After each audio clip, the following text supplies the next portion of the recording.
My name is Victor. I am 54 years old, and I am standing outside the gate of a beautiful house I just bought for my daughter. I raised her alone after my wife passed away, working 2 jobs to give her everything. Today was supposed to be the happiest day of my life, the day I handed her the keys to her dream home.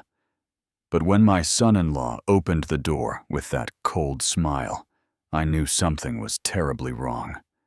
I never imagined that the people I loved most would be the ones to betray me.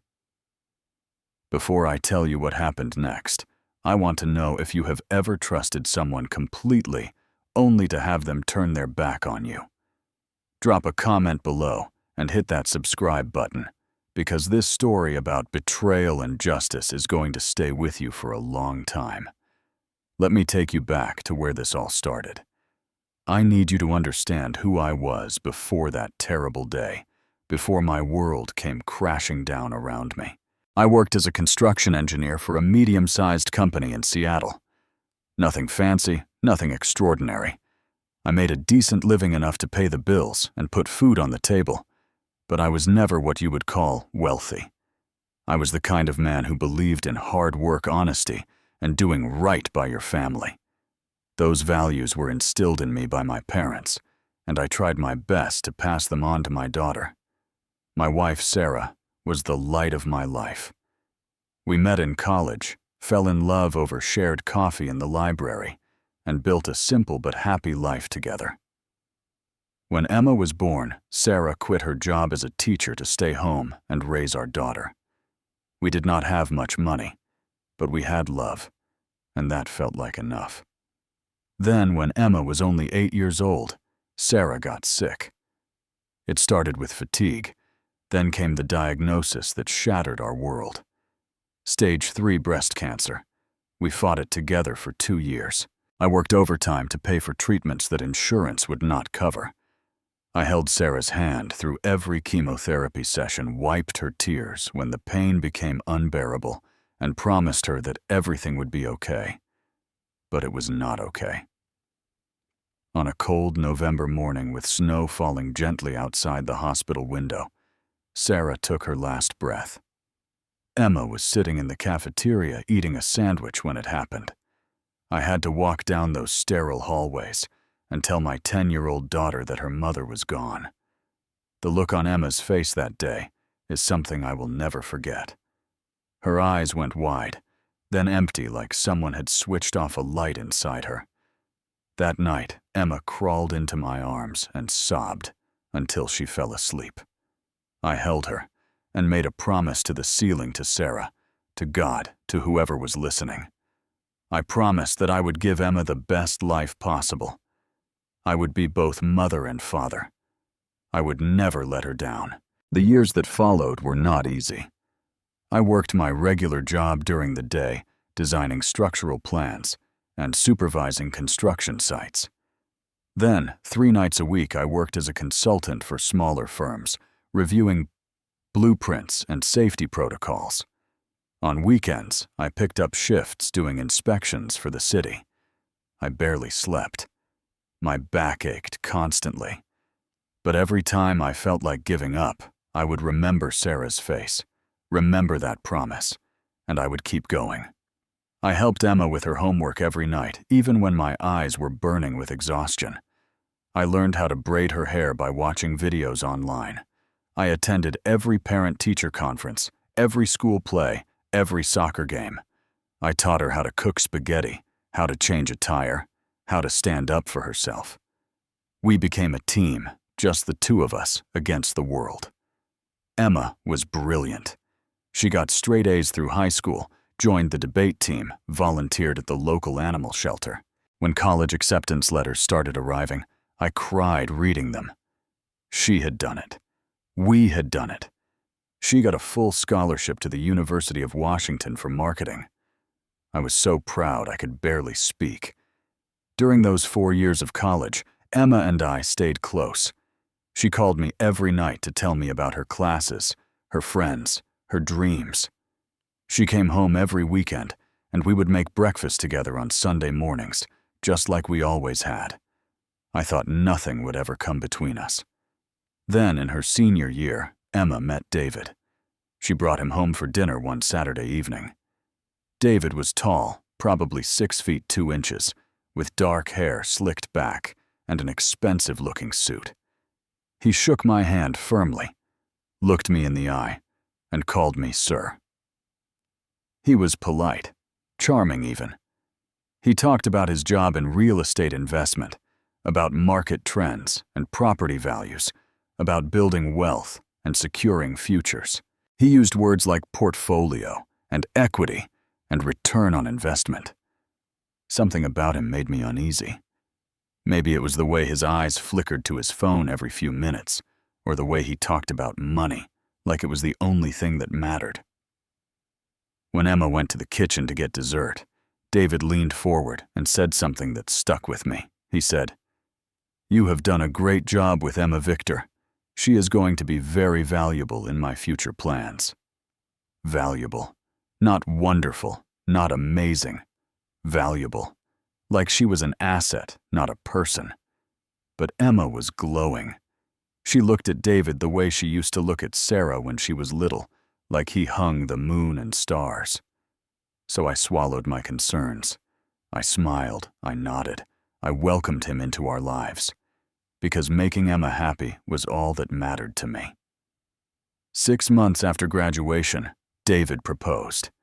Emma called me at midnight, crying happy tears, telling me she was engaged. I drove to her apartment immediately and hugged her tight. I told her I was happy for her, and I was. I was also terrified. But what kind of father would I be if I stood in the way of my daughter's happiness based on nothing more than a gut feeling? The wedding was small, just 50 people at a venue overlooking Lake Washington. I walked Emma down the aisle, my heart breaking and soaring at the same time. She looked so much like Sarah in her white dress. I kissed her cheek and placed her hand in David's, and I whispered, "Take care of her." David smiled and said, "I will give her everything she deserves." At the time, I thought he meant it. 6 months after the wedding, Emma and David were living in a cramped 2-bedroom apartment on the outskirts of Seattle. The rent was $1,800 a month, which ate up a huge chunk of their combined income. Emma had gotten a job as a marketing coordinator for a tech startup, making about $50,000 a year. David worked in real estate, though his income seemed to fluctuate wildly from month to month.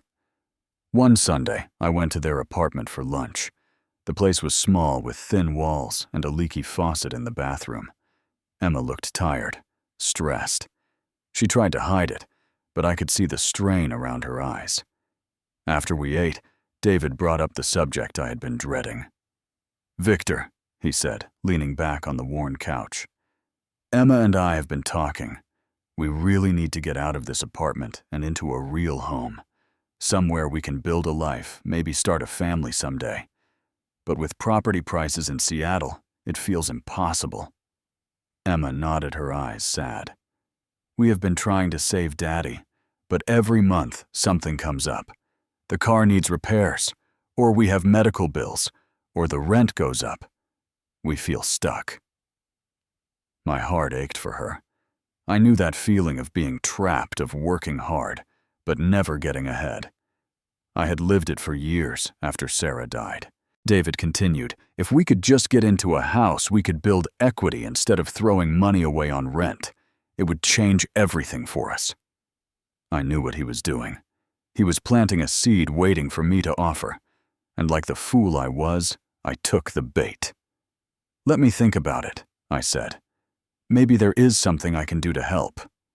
Emma's face lit up. "Really, Daddy? You would do that for us?" "Of course," I said. "You are my daughter. I would do anything for you." Over the next week, I thought about nothing else. I looked at my finances, did the calculations over and over. I had been saving for 30 years. Every spare dollar went into my savings account. I lived frugally, drove an old pickup truck, bought my clothes at thrift stores. I had accumulated $180,000. It was my safety net, my retirement fund, my security. But what good was security if my daughter was struggling? I also owned the small house I grew up in. My parents had left it to me when they passed away 5 years earlier. It was a modest 2-bedroom bungalow in a quiet neighborhood worth about $150,000. I had been renting it out using the income to supplement my savings. But if I sold it combined with my savings, I would have $330,000. Enough for a down payment on a decent house. I called Emma and told her I wanted to take her and David house hunting. She screamed with joy on the phone. I could hear her telling David, and then his voice in the background, smooth and satisfied, saying, "I knew he would come through." We spent the next month looking at properties. David had very specific requirements. He wanted a house in a good neighborhood, at least 4 bedrooms, a big backyard, modern appliances. He dismissed anything that did not meet his standards with a wave of his hand. Emma just seemed excited to have options, trusting David's judgment completely. Finally, we found a house in Bellevue, one of the nicer suburbs of Seattle. It was a beautiful 2-story home with 4 bedrooms, 3 bathrooms, a gourmet kitchen with granite countertops, and a spacious backyard with mature trees. The price was $650,000. My heart sank when I saw the number. Even with my $330,000, they would need to finance $320,000. The monthly mortgage payment would be enormous. But Emma loved the house. She walked through each room with wonder in her eyes, talking about where she would put furniture, how she would decorate, how perfect it all was. David pulled me aside. "Victor, I know this is a big ask, but hear me out. If you put down the $330,000, Emma and I can get approved for the rest. We both have good credit and steady income. The bank pre-approved us already. And with me working in real estate, I know this is a solid investment. Property values in this area are going up 10% a year. In 5 years, this house could be worth $800,000 or more." I hesitated. Something felt wrong, but I could not put my finger on it. David continued, his voice lower, more intimate. "I know you are worried about the finances, but here is the thing. Emma and I want you to live with us. This is not just our house, it is a family home. You have been alone for so long, Victor. Would it not be nice to have family around you again? To have dinner together every night? To be part of something bigger?" The image he painted was seductive.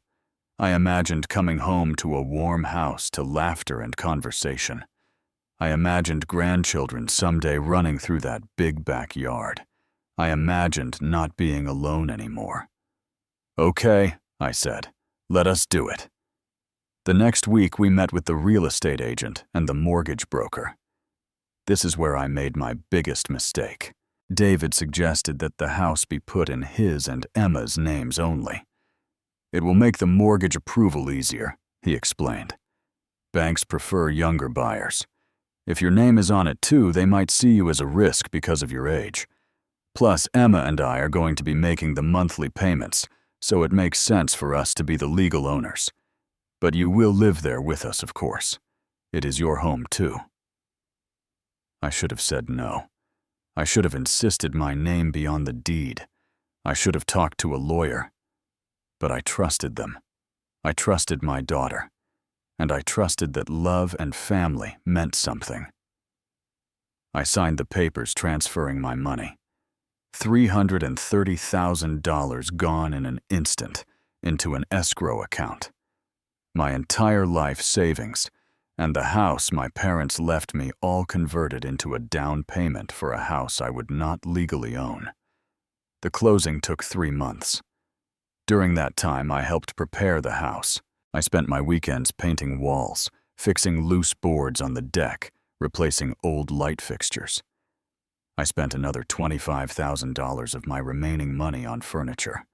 A solid oak dining table that could seat 8 people, a leather sectional sofa, beds for all 4 bedrooms each with quality mattresses. I wanted everything to be perfect. Emma and David came by often during those weeks. They would walk through admiring the progress, talking about their future. David kept saying things like, "This is going to be perfect," and "We are so lucky to have you, Victor." Emma would hug me and say, "Thank you, Daddy. You are the best father in the world." I believed them. I believed every word. One week before the housewarming party, I was at the house alone installing a new ceiling fan in the master bedroom. I heard David's voice downstairs on the phone. I was not trying to eavesdrop, but the house was quiet, and his voice carried. "Yeah, the old man came through," David said, laughing. 330 grand, plus he bought all the furniture. The house is completely in our names. He signed everything without even reading it. I told you it would work." I froze, screwdriver in hand. No, David continued. "He thinks he is going to live here with us. Can you imagine? But do not worry, we will handle that at the housewarming. Emma is on board. She knows what she needs to do." My blood turned to ice. I climbed down from the ladder slowly, my hands shaking. I wanted to storm downstairs to confront him, to demand answers. But something held me back. Maybe it was fear. Maybe it was denial. Maybe I just was not ready to face the truth. I left the house quietly through the back door. I sat in my truck for 20 minutes trying to breathe, trying to convince myself I had misheard. Maybe David was joking with a friend. Maybe it was not what it sounded like. But deep down, I knew. And I did nothing. The day of the housewarming party arrived. I woke up early, put on my best shirt and slacks, and loaded my truck with the last few items I wanted to bring to the house. I had packed up my old apartment completely. The lease was up, and I had already turned in my keys to the landlord. Everything I owned was either in my truck or already at the new house. I drove to Bellevue with my heart full of nervous anticipation. Despite that disturbing phone call from the week before, I had convinced myself it was nothing. Surely Emma would not betray me. She was my daughter, the little girl I had raised, the person I had sacrificed everything for. We were family. I pulled up to the house at 10 in the morning. The sun was shining, the grass was freshly cut, and the house looked magnificent. I had wrapped a special gift for Emma, an album I had spent weeks putting together. It contained photos from her entire life, from the day she was born to her college graduation.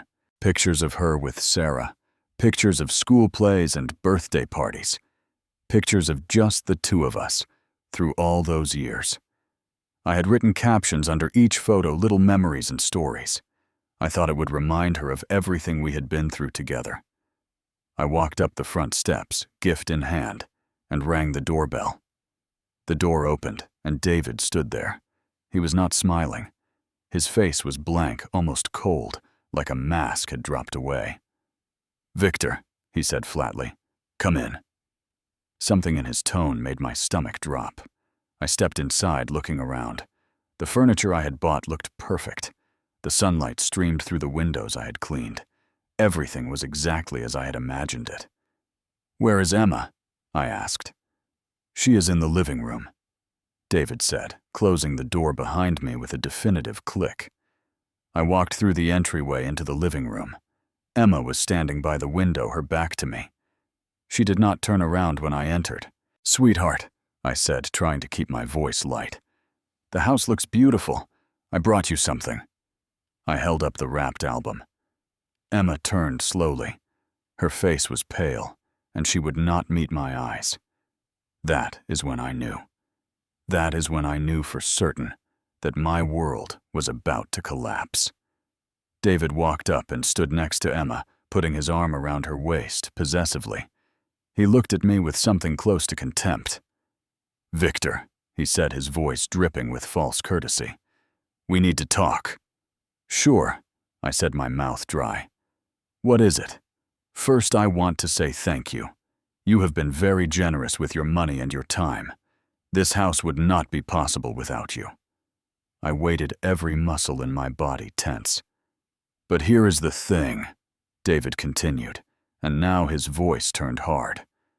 Emma and I have discussed this at length, and we have decided that we want to start our life together on our own terms.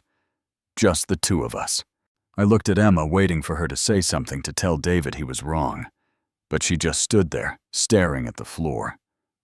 I do not understand, I said, though I understood perfectly. I thought I was going to live here. This is supposed to be our family home. David laughed, actually laughed. Our family home. Victor, let me be clear. This is our house, mine and Emma's. Your name is not on the deed. You signed over your money as a gift.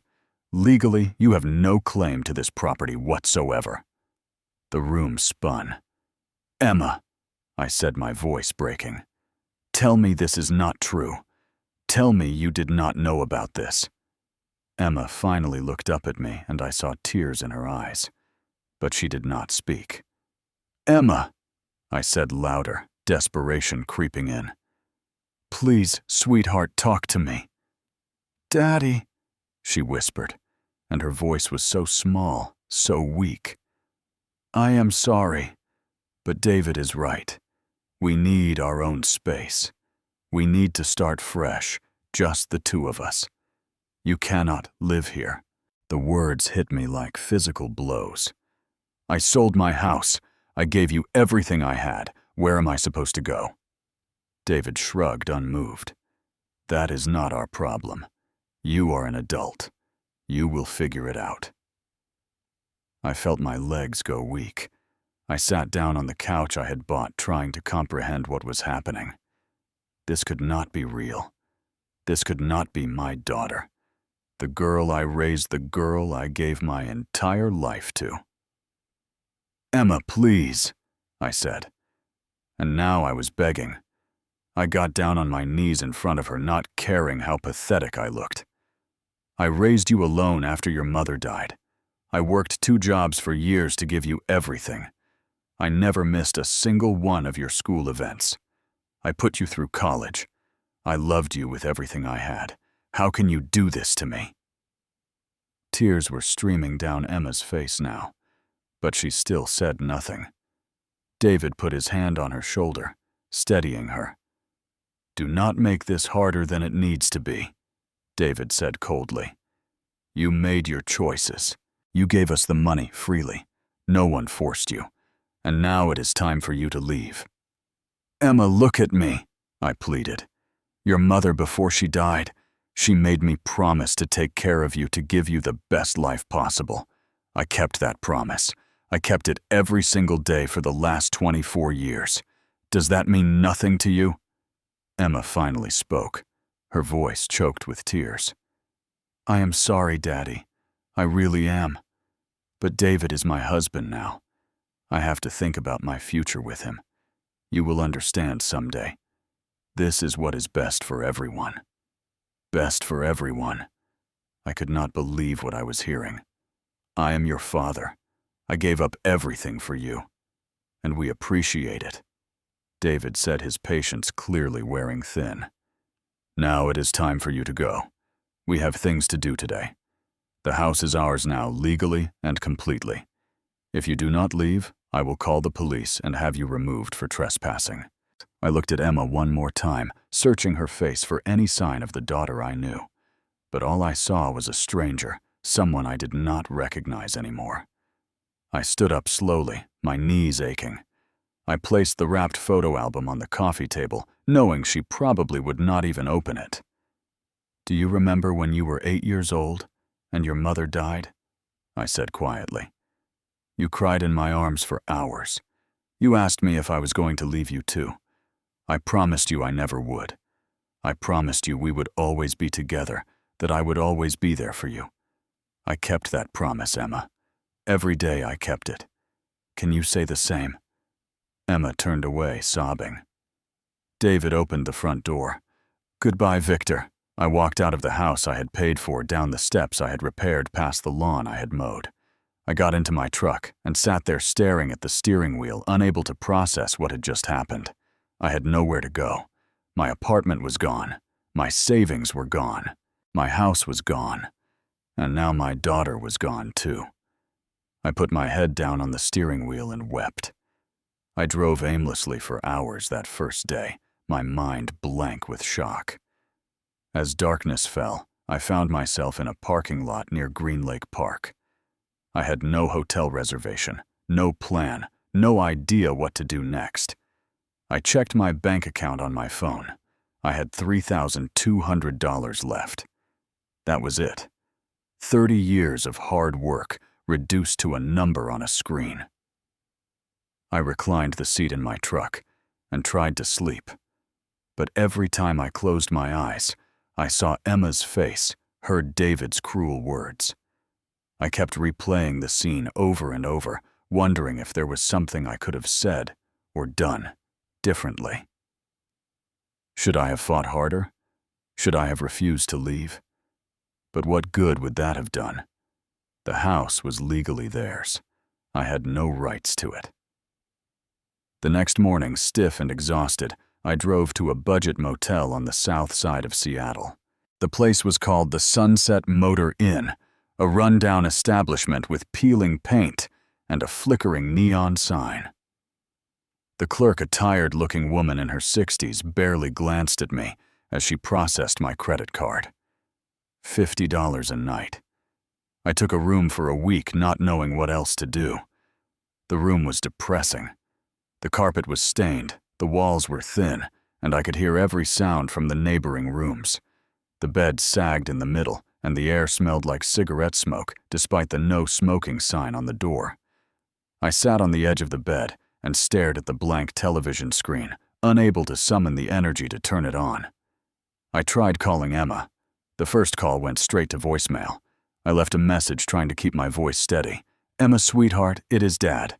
Please call me back. We need to talk about this. I love you." No response. I called again an hour later. Voicemail again. I texted her. "Please just talk to me. I am not angry. I just want to understand." Nothing. By the second day, I had called 15 times. Each call went unanswered. I sent text after text, each one more desperate than the last. "Emma, I am living in a motel. I do not have anywhere else to go. Please just let me explain. We can work this out." Still nothing. On the third day, I could not take it anymore. I drove back to the house in Bellevue. I parked across the street and watched for a while. I saw David's car in the driveway. I got out and walked up to the door, my heart pounding. I rang the doorbell. David's voice came through the intercom speaker next to the door. He must have installed a video doorbell. "Victor, you need to leave. This is harassment. I just want to talk to Emma," I said to the camera. 5 minutes. That is all I ask." "She does not want to talk to you," David said coldly. "If you do not leave right now, I am calling the police. I will file a restraining order. Do you understand?" I stood there for a moment, looking up at the camera, then turned and walked back to my truck, feeling utterly defeated. Days 3 and 4 blurred together. I spent most of my time in that terrible motel room, lying on the bed, staring at the ceiling. I barely ate. Food tasted like sawdust. I lost weight rapidly, my clothes hanging loose on my frame. I stopped shaving. I stopped caring. I kept thinking about Sarah. What would she say if she could see me now? Would she be disappointed? Would she blame me for spoiling Emma, for loving her too much, for not teaching her the right values?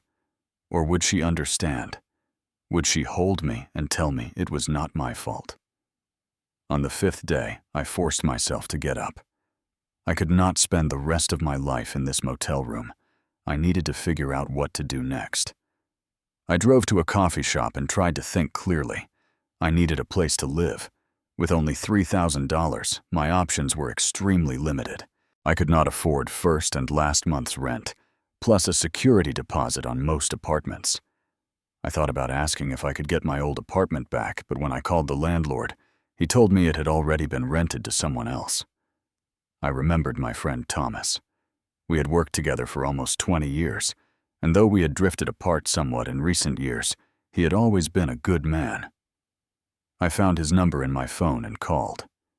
"Victor," Thomas answered, surprised. "Hey, buddy, I have not heard from you in a while. How are you doing?" The genuine warmth in his voice made my throat tighten. "Thomas, I need to talk to you. Can we meet for coffee?" "Of course. Is everything okay?" "You sound upset." "Not really," I admitted. "I will explain when I see you." We met at a small cafe near his office an hour later. Thomas was a large man with a salt and pepper beard and kind eyes. He had always been someone I could count on, someone who listened without judgment. When I told him the whole story, his face went from concerned to shocked to absolutely furious. "They did what?" he said loudly enough that people at nearby tables turned to look. He lowered his voice. "Victor, that is theft. That is fraud. You have to fight this." "How?" I said, exhausted. "I gave them the money voluntarily. I signed the papers. My name is not on anything." "Did you read the documents before you signed them?" I shook my head. "No, I trusted them. Emma is my daughter. I never thought she would." "You need to talk to a lawyer," Thomas said firmly. "There has to be something you can do. Undue influence maybe, or fraud by misrepresentation. Something." A small spark of hope flickered in my chest. "Do you really think so?" "I do not know, but you owe it to yourself to find out. I have a buddy who is a lawyer. Let me give him a call." Thomas made a phone call right there at the cafe. 20 minutes later, I had an appointment with a lawyer named Harrison for the next morning. That night, I slept slightly better, clinging to the possibility that maybe, just maybe, there was a way to fix this. Mr. Harrison's office was in a modern building downtown. He was in his late 50s, with wire-rimmed glasses and a no-nonsense demeanor. I sat across from his large oak desk and told him everything. He listened carefully, occasionally taking notes. When I finished, he leaned back in his chair and sighed. "Mr. Victor," he said, "I am going to be honest with you. This is going to be very difficult." My heart sank. "The problem is that you voluntarily gave them the money. You signed documents transferring the funds as a down payment, and their names are on the deed. From a legal standpoint, it was a gift." "But they lied to me," I protested. "They said I could live there. They promised it was a family home. Do you have that in writing?" "Any texts, emails, recorded conversations?" I thought about it. "No, it was all verbal." Mr. Harrison shook his head. "That makes it nearly impossible to prove. It becomes your word against theirs, and unfortunately the legal documents support their version of events. So there is nothing I can do." I felt tears welling up. "I just lose everything. You could try to sue for fraud or misrepresentation, but it would be expensive, time-consuming, and frankly, the chances of success are slim. You would need to prove that they had a deliberate plan to deceive you from the beginning, and that would be very hard to establish. Even if you won, which is unlikely, you would only be able to recover some of your money, not the house itself." I sat there, feeling the last bit of hope drain out of me. "My advice," Mr. Harrison said gently, "is to try to move forward. I know that is not what you want to hear, but sometimes the legal system cannot fix what family has broken. You need to focus on rebuilding your life." I thanked him and left, feeling more hollow than ever. I walked through downtown Seattle for hours, watching people go about their lives, wondering how the world could just keep spinning when mine had stopped completely. That evening, I found myself at the waterfront watching the ferries come and go across Puget Sound. The sun was setting, painting the sky in shades of orange and purple. It was beautiful, and I felt absolutely nothing.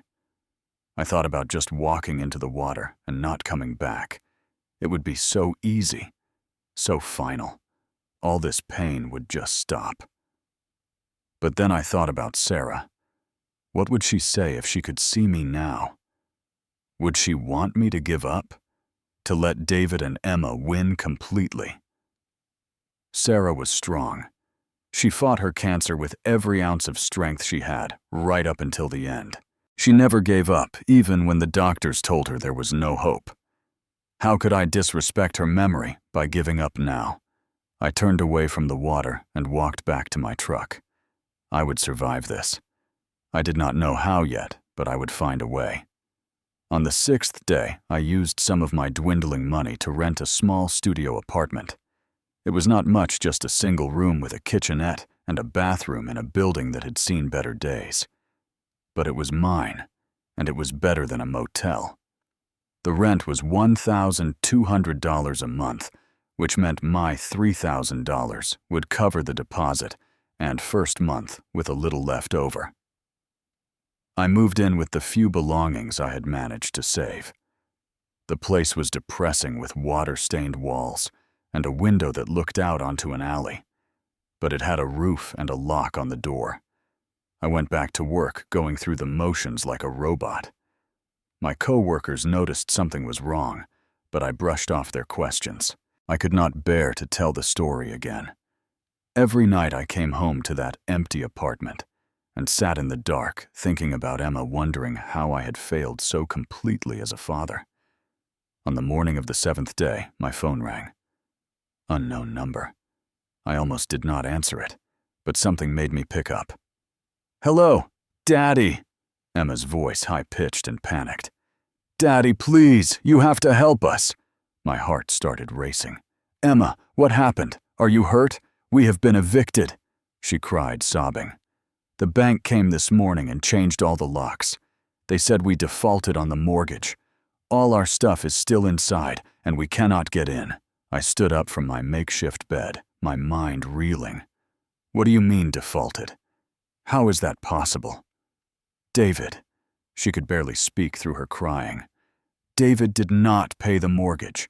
He has not paid it for 3 months. He said he was handling it, but he lied. The bank is foreclosing on the house." 3 months. They had lived in that house for less than 4 months, and David had only made 1 mortgage payment. "Where is David?" I asked. "He left," Emma wailed. "He left me Daddy. This morning when the bank people showed up, he just got in his car and drove away. He took all the cash we had. He said he owed money to some dangerous people and he had to disappear. He just left me here alone." I should have felt satisfaction. I should have felt vindicated. But all I felt was a strange numbness. "Emma," I said slowly, "where are you right now?" "I am sitting on the curb in front of the house. I do not know what to do. I do not have anywhere to go. Daddy, please, I know I do not deserve your help, but I am begging you. I am so sorry. I was so wrong. Please help me." I stood there in my tiny apartment phone pressed to my ear, and I made a decision. "Where exactly are you?" "Give me the address." "You are coming." She sounded shocked. "You are actually coming to help me. Tell me where you are, Emma." She gave me the address. I hung up and grabbed my keys. As I drove to Bellevue, I had time to think about what I was going to do. Part of me wanted to drive there and tell her she was on her own, to let her feel the same abandonment and betrayal I had felt. Part of me wanted to yell, to rage, to make her understand the depth of her betrayal. But another part of me, the part that remembered holding a newborn baby girl in the hospital, the part that remembered teaching a 6-year-old how to ride a bike, the part that remembered sitting next to a hospital bed, holding my wife's hand, while our daughter slept in a chair. That part of me knew what I had to do. When I arrived, Emma was exactly where she said she would be, sitting on the curb with her head in her hands. She looked up as I pulled up, and I barely recognized her. Her eyes were red and swollen, her hair was a mess, and she looked utterly defeated. I got out of the truck and stood there looking at her. She stood up slowly, uncertain.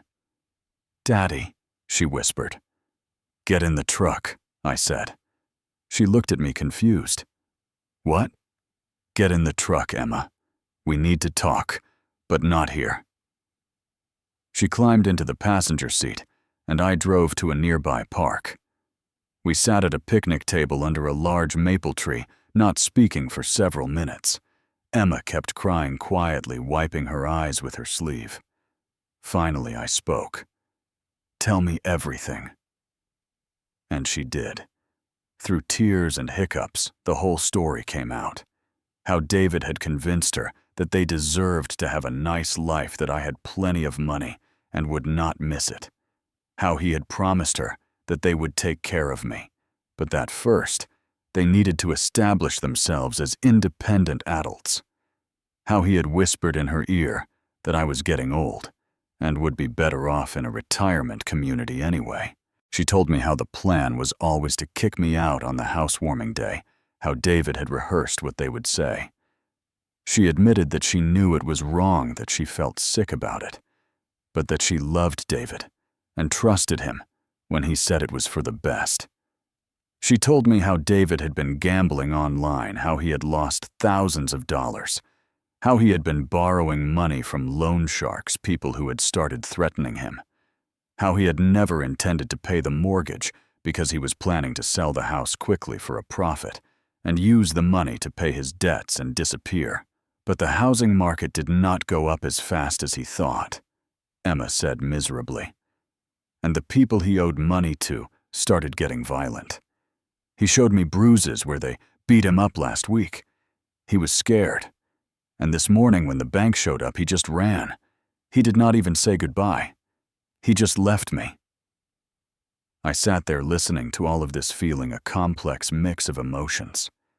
Anger, sadness, pity, and underneath it all, a deep abiding love for my daughter that I could not erase no matter how much she had hurt me. "Emma," I said finally, my voice steady, "do you understand what you did to me?" She nodded, fresh tears streaming down her face. "I know, Daddy. I know, and I am so sorry. I do not expect you to forgive me. I did not know what else to do. I had no one else to call. I gave you everything," I continued. "Not just money. Everything. I gave up my social life, my hobbies, my dreams. Everything I did was for you, and you threw me away like garbage." "I know," she sobbed. "Do you know where I have been living for the past week? A motel room that costs $50 a night. Then a studio apartment that is barely bigger than a closet. I have $300 left to my name. $300, Emma. That is what 30 years of saving and a lifetime of sacrifice has left me with." She put her head down on the picnic table, her shoulders shaking. "Look at me," I said. She lifted her head, her face blotchy and wet. "I love you," I said. "You are my daughter, and I will always love you. But I need you to understand something. What you did was unforgivable. You did not just take my money. You took my dignity, my security, my trust. You took everything that made me feel like my life had meaning." "I am sorry," she whispered, for what must have been the 100th time. "Sorry is not enough," I said. "Sorry is just a word. It does not fix anything. It does not give me back what I lost." "I know.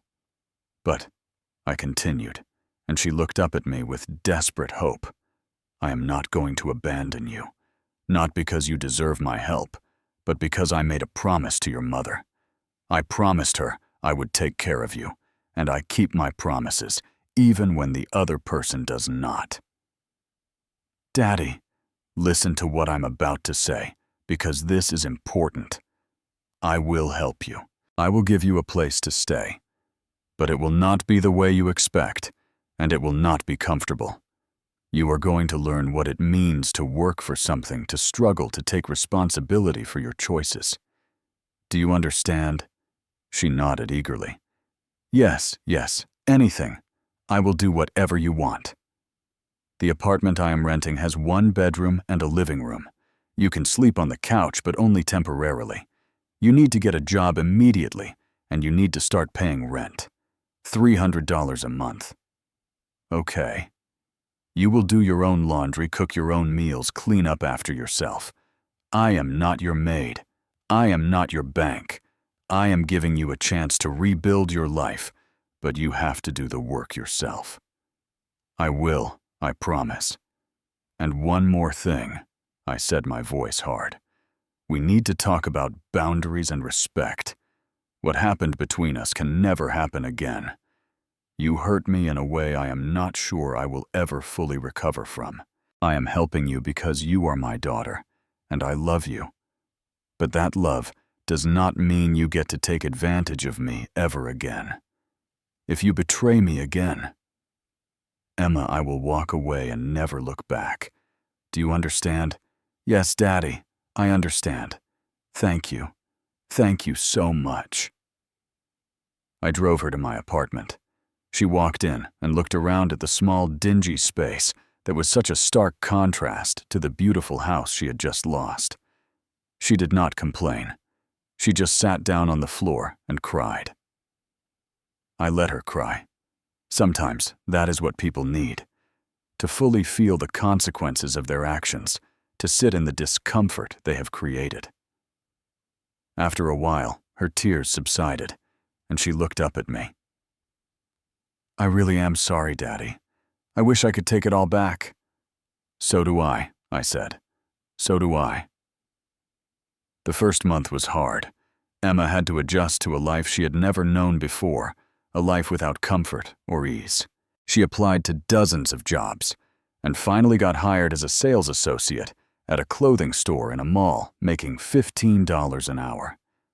It was a far cry from her previous marketing job, but David had destroyed her professional reputation by making her quit without notice when they moved into the house, claiming they did not need the money anymore. She worked 40 hours a week, came home exhausted, and had to cook basic meals on the tiny stove in the kitchenette. She slept on the couch, which was uncomfortable and too short for her. She did her laundry at a laundromat 2 blocks away, hauling her clothes in a basket because we could not afford a car for her. At first, she complained. Not to me directly, but I could hear her on the phone with her friends talking about how hard everything was, how unfair life had been to her. It took everything in me not to snap at her, to remind her that she had brought this on herself. But I bit my tongue and let her figure it out. After a few weeks, the complaining stopped. She started to see what I had lived through all those years, working multiple jobs, pinching every penny, sacrificing everything for her benefit. One night after a particularly long shift at the store, she came home and found me at the small table doing my budget. She watched me for a moment, then said quietly, "This is what you did for me is not it for years." I looked up at her. "Yes. I never understood," she said, tears welling up again. "I never understood how hard you worked, how much you gave up. I just thought that was how life was supposed to be. I thought you were supposed to take care of me no matter what." "That is what parents do," I said. "But children are supposed to grow up and become responsible adults. They are supposed to appreciate what was done for them and carry those values forward." "I did not do that," she said. "I took everything you gave me and I threw it back in your face." "Yes," I said simply. "You did." She sat down across from me, her face serious. "I want to make it right. I do not know how, but I want to try." "You are already trying," I said. "You are working, you are paying rent, you are learning. That is a start." As the weeks turned into months, I watched Emma transform. She got promoted to a shift supervisor at the store, which came with a small raise. She started taking online courses in marketing again, trying to rebuild her career. She cooked dinner for both of us, sometimes simple meals, but made with care. She started going to therapy, dealing with the trauma of David's betrayal and her own poor choices. Meanwhile, I was rebuilding my own life. Thomas had become a close friend again, and through him, I met other people. I joined a support group for people who had been financially exploited by family members. It was eye-opening to realize I was not alone, that this kind of betrayal happened more often than people wanted to admit. I started hiking on weekends, rediscovering a love for the outdoors that I had neglected for years. I found peace on those mountain trails, a sense of perspective that had been missing from my life. I was not just Victor, the father, Victor, the provider. I was Victor, the person with my own needs and dreams. 3 months after Emma moved in with me, something unexpected happened. David showed up. Emma called me at work, her voice shaking. "Daddy, David is here. He is outside my work. He wants to talk to me." My blood ran cold. "Do not go near him. Stay inside the store. I am coming right now." I drove to the mall faster than I should have, my heart pounding. When I got there, I saw David standing outside the entrance to the clothing store. He looked terrible. His expensive clothes were wrinkled and dirty. He had lost weight, and he had dark circles under his eyes. I walked up to him, and when he saw me, his expression changed from desperate to angry. "You," he spat. "This is your fault." "My fault," I said, keeping my voice low but hard. "You stole everything from me, and you are blaming me." "I needed that money," David said. "You do not understand. The people I owe, they are going to kill me if I do not pay them back." "Then you should have thought about that before you gambled it away," I said coldly. "I want to see Emma," he demanded. "She is my wife." "She does not want to see you," I said. "And if you do not leave right now, I am calling the police." "I have rights," he yelled, drawing attention from people walking by. "You have no rights," I said. "You abandoned her. You destroyed her life. You have nothing." David lunged at me, trying to grab my shirt. I sidestepped, and 2 security guards who had been approaching grabbed him instead. They wrestled him to the ground as he screamed obscenities. The police arrived within minutes. I gave a statement, and Emma came out to give one as well. It turned out David was wanted for fraud and had outstanding arrest warrants. The police took him away in handcuffs. As the police car drove off with David in the back, Emma stood next to me, shaking. I put my arm around her shoulders. "It is over," I said. "He cannot hurt you anymore." She leaned against me, and I felt her sobs. But this time, they were not just tears of sadness. They were tears of release of freedom. A week later, we got news that David had been charged with multiple counts of fraud theft and illegal gambling. The authorities had discovered he had scammed several other people besides us. He was facing a minimum of 5 years in prison. The house in Bellevue was sold at auction by the bank. I did not go to the auction. I did not want to see it. That house represented a dream that had turned into a nightmare. I was ready to let it go. One night, about 6 months after Emma had moved in with me, we were sitting at the small table eating spaghetti, the same meal I used to make for her when she was little. She looked at me with an expression I had not seen in a long time. It was genuine, unguarded. "Daddy," she said, "I have been thinking about something." "What is that?" "I am ready to move out. I found a small apartment I can afford on my own. It is not fancy, but it is mine." I felt a strange mix of sadness and pride. "That is great, Emma. I am proud of you." "I need to do this," she said. "I need to prove to myself that I can stand on my own. And I need to give you your space back. You deserve your own life." "You can stay as long as you need to," I said. "I know," she said. "But I need to go. Not because I want to get away from you, but because I need to grow up. Really grow up this time." I nodded, understanding completely. "But I want you to know something," she continued, her eyes filling with tears. "I will never be able to repay you for what you have done for me. Not just the last few months, but my whole life. You were the best father I could have asked for, and I threw that away. I do not deserve your forgiveness, but I want you to know that I am going to spend the rest of my life trying to be the daughter you deserve." I reached across the table and took her hand. "Emma, you do not have to spend your life trying to earn my love. You already have it. You always have. But I do need you to understand that love does not mean unlimited tolerance for being hurt. Love has to have boundaries and respect." "I understand that now," she said. "I really do." A year passed. Emma moved into her small apartment and thrived. She got a new job in marketing at a small firm, rebuilding her career step by step.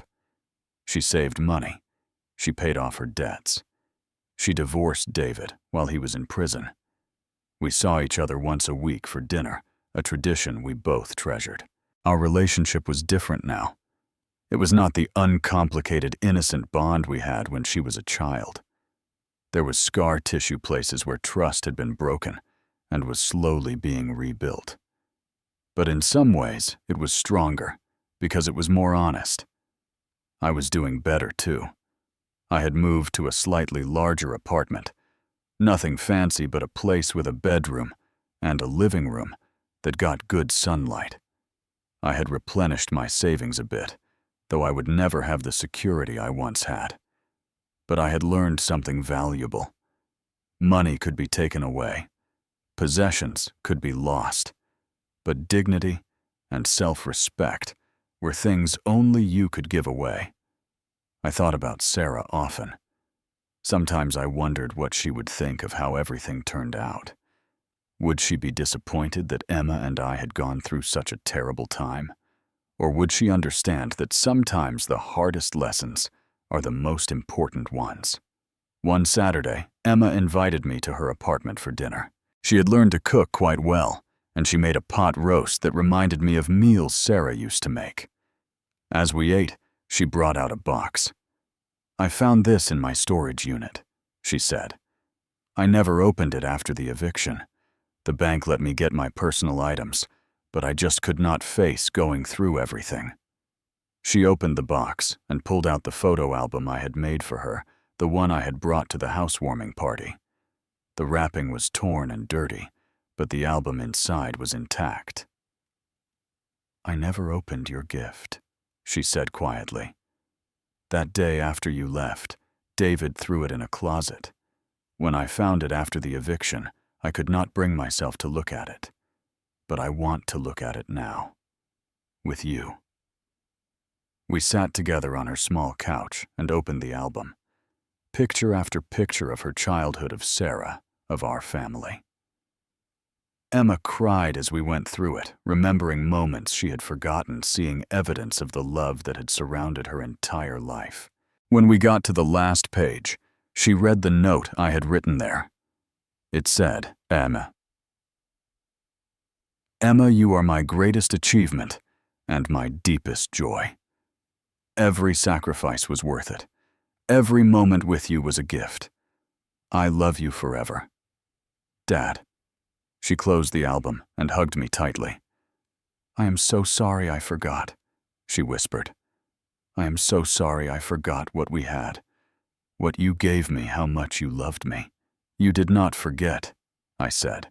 "You just lost your way for a while, but you found your way back." We sat there for a long time holding each other, letting the healing continue. As I drove home that night, I thought about everything that had happened. The betrayal, the pain, the loss, but also the growth, the reconciliation, the rebuilding. I realized that life rarely goes the way we plan. We think we can control things, protect ourselves, guarantee happiness, but we cannot. What we can control is how we respond when things fall apart. We can become bitter and hardened, or we can choose to keep loving, keep trying, keep moving forward. I do not regret loving my daughter, even though that love cost me dearly. I do not regret the sacrifices I made, even though some of them were thrown back in my face. What I learned was this: love is not about what you can get, but what you can give. And forgiveness is not about forgetting or excusing, but about freeing yourself from the prison of anger and resentment. The house is gone. The money is gone.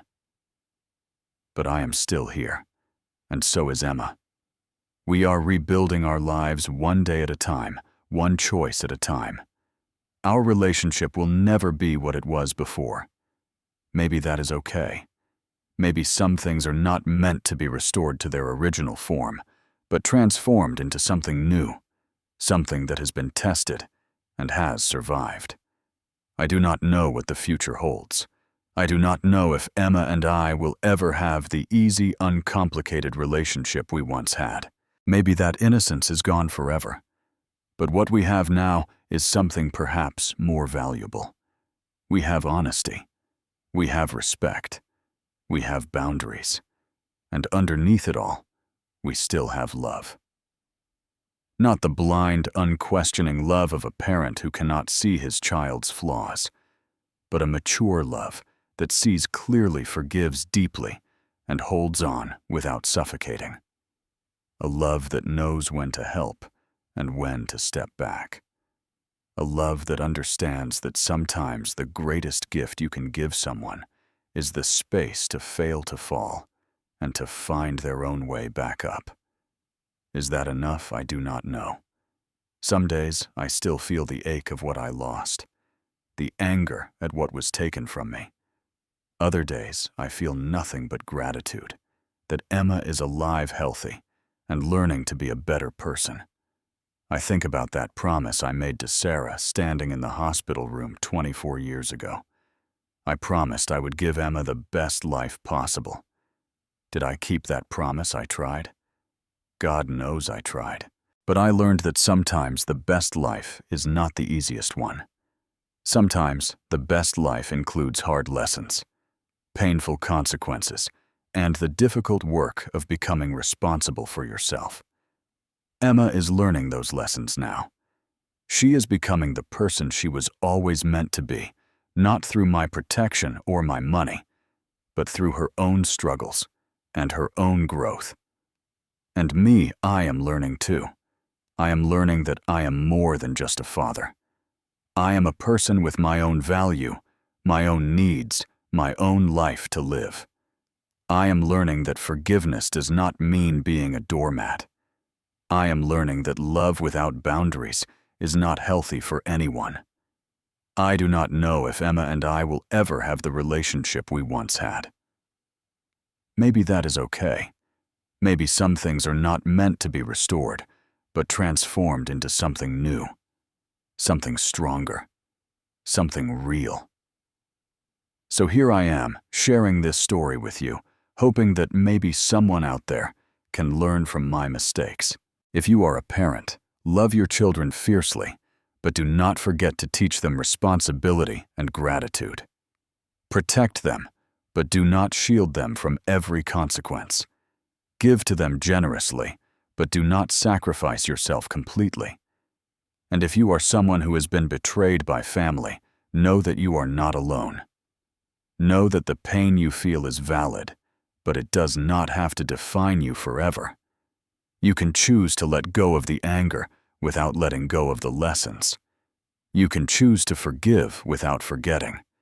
You can choose to move forward without the weight of bitterness holding you down. I want to ask you something. Have you ever been in a situation where you had to choose between holding on to anger or choosing to forgive? How did you handle it? What would you have done if you were in my position? Drop a comment below and let me know. And if this story touched you in any way, please hit that like button and subscribe to this channel. Share this video with someone who might need to hear it. Maybe someone who is struggling with family issues, or someone who needs to understand the importance of boundaries and respect. Thank you for listening to my story. I know it was not an easy one to hear, and it certainly was not an easy one to live through. But I hope it helps someone out there who is going through something similar. Remember, life is full of unexpected turns, painful betrayals, and difficult choices. But it is also full of second chances, opportunities for growth, and the possibility of healing. Take care of yourselves. Protect your hearts, but do not close them off completely. Love deeply, but wisely. And never forget that your worth is not determined by how much you can give to others, but by the dignity and self-respect you maintain in the face of hardship.